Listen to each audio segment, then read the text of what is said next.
Pass வந்து உங்களாண்ட ஏதோ கேரிங்கா பேசின்னு போறாரு போல. நீங்க என்னன்னா முறுக்கினீங்க? சத்யா, அவனுக்கு ரொம்ப பணத்திமிர இருக்கு. அதான் இங்க வந்த 2வது நாளே இங்க இருக்கிற பொண்ணுங்க கிட்ட எல்லாம் வழிஞ்சு வழிஞ்சு பேசுறான். இவனெல்லாம் யாரும் திரும்பி கூட பார்க்க மாட்டாங்க. இவன் பணத்தை காட்டி ஏதோ ஏமாத்திருக்கான். அதான் பின்னாடியே சுத்துறாளுங்க.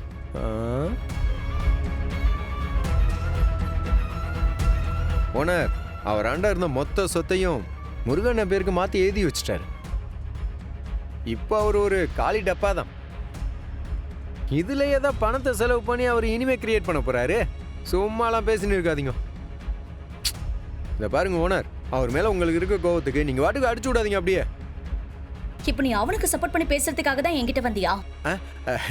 இல்ல ஓனர், சொக்கலிங்கம் சாரு போன் பண்ணாரு. ஒரு ஃபாரின் கிளைண்ட்டை மீட் பண்றதுக்கோசரம் அவர் உங்களையும் மகேஷையும் காபி ஷாப்புக்கு போக சொன்னாரு. என்ன? நானா? ஆமா நீங்க தான். மகேஷோடவா? ஆமா. நோ சான்ஸ் சத்யா, நான்லாம் அவன் கூட போக மாட்டேன். வேணும்னா நம்ம 2 பேரும் போலாம். இத பாருங்க ஓனர், நம்மளால அது முடியாது. ஏன்னா என்ன மதிச்சும் சாரு நிறைய வேலை கொடுத்துருக்காரு. நீங்க மகேஷ் சாரோட கிளம்பிருங்க. இது சொக்கலிங்க சாரோட ஆர்டர். முடியாதுன்னா சொல்லக்கூடாது. நீங்க பேசுறதுலாம் என் காதுல கேட்காது. கைமுங்க. சத்யம், பை பை. சிவன் கூட எல்லாம் மீட்டிங்க்கு போணுமா? இதுக்கு நான் அந்த ப்ராஜெக்டே வேண்டான்னு சொல்லிருப்பேன். எல்லாம் அந்த சொக்கலிங்க சார் பார்த்து விடுற வேலை. ஏன்னா இப்படி எல்லாம் பண்றாரோ?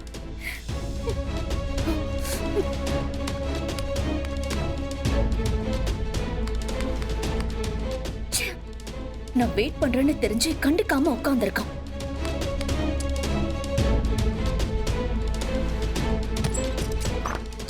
அந்த சொக்கலிங்க சார் நல்லா மாட்டி விட்டுட்டாரு.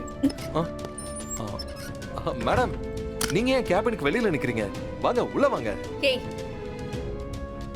தெரியாத மாதிரி நடிக்காதடா. ஃபாரின் கிளைண்ட பாக்குறதுக்கு நம்ம 2 பேரும் சொக்கலிங்க சார் போக சொன்னாரு தானே? என்ன நீதான் சொக்கலிங்க சார் கிட்ட சொல்லி எங்க 2 பேரையும் ஜோடி அனுப்பி வைங்கன்னு கெஞ்சினியா? இல்ல கால்ல விழுந்தியா? ஐயோ மேடம், நான் எதுக்கு மேடம் இதெல்லாம் பண்ண போறேன்? சரி, உங்களுக்கு தான் என்னை கண்டாலே ஆகாது. என் கூட டிராவல் பண்றதே பிடிக்காது. அது மட்டும் இல்லாம என்னை பார்த்தாலே உங்களுக்கு ஒரு பயம், கை கால்லாம் நடுங்கும்.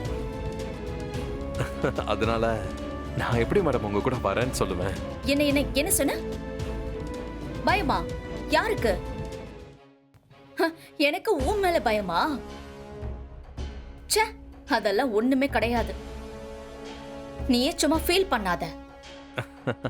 பொய் சொல்லாத அஞ்சலி. இப்போ உன் கண்ணு முன்னாடி இந்த ஆபீஸ்ல வந்து ஒர்க் பண்ணிக்கிட்டு இருக்கேன். என்னை பார்க்க என்கிட்ட மத்த பொண்ணுங்களாம் வந்து பேச நீ பொசசிவ் ஆகி என் அழகுல மயங்கி என்னை காதலிக்க ஆரம்பிச்சிருவியோன்னு உன் மனசுக்குள்ள பயம் வந்துருச்சு.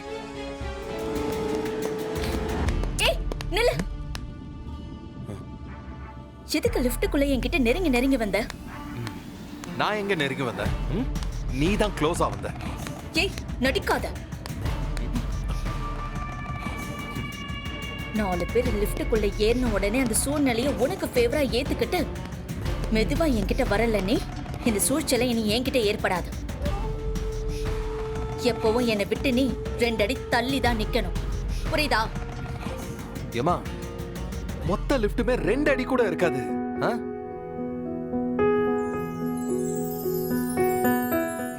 கார் நிக்குது, கார்ல போயிடலாமா? ஹே, என்ன உன் கூட ஜோடியா போறதுக்கெல்லாம் நான் இங்க வரல.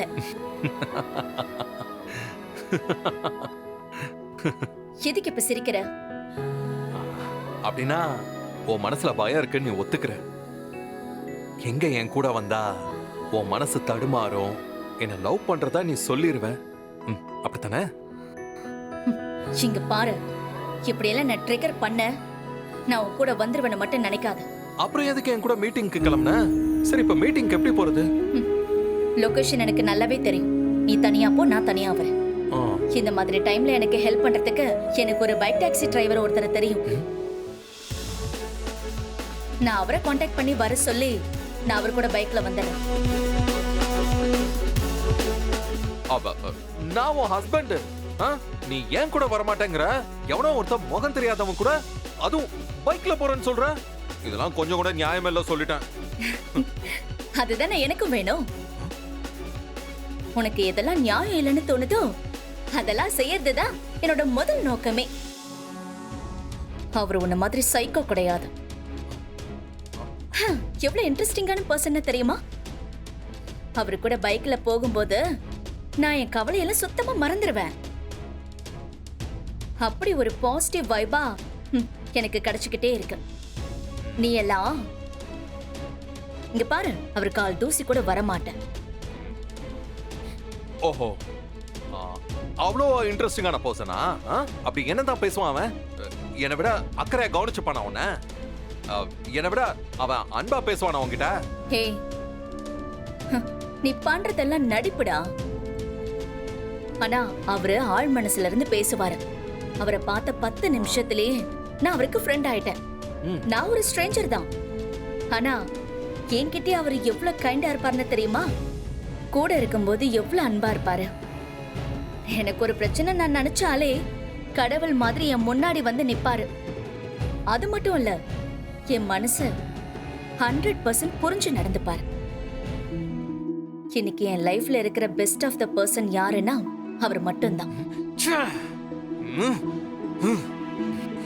இவ்வளவு சொல்றல, அப்படின்னா அவன் யாருன்னு நான் இன்னைக்கே பார்த்தாகணும். இப்பவே அவனுக்கு ஃபோன் பண்ணி அவனை வரவை. ஏய், நீ என்ன எனக்கு ஆர்டர் போடுற? அவரை நான் இங்க வர வச்சா நீ அவரை அடிப்ப, உடனே ஏதாவது பண்ணுவ. அதுக்கு தானே? சத்தியமா நான் அதெல்லாம் பண்ண மாட்டேன். உன் மனச புரிஞ்சு நடந்துக்கிற அந்த ஒரு இன்ட்ரெஸ்டிங்கான பர்சனை நான் பார்க்கணும். எனக்கும் ஆர்வமா இருக்கும்ல. அவர்கிட்ட இருந்து நான் ஏதாவது கத்துக்கணும்ல. என்கிட்ட யாராவது பேசினாலே உனக்கு கோபம் வந்துடும். அவங்கள அடிச்சு ஒரு சைக்கோ மாதிரி சித்திரவதை பண்ணுவ. நீ இங்க இருக்கிறப்போ அவரை நான் வர சொல்லவே மாட்டேன்னா.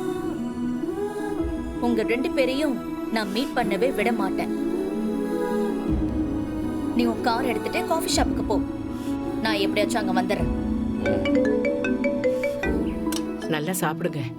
எல்லாரும் இருக்கும்போது தான் உங்களுக்கு என்ன வேணும் ஏது வேணும்னு கேட்டு என்னால பரிமாற முடியல. சாப்பிடுங்க.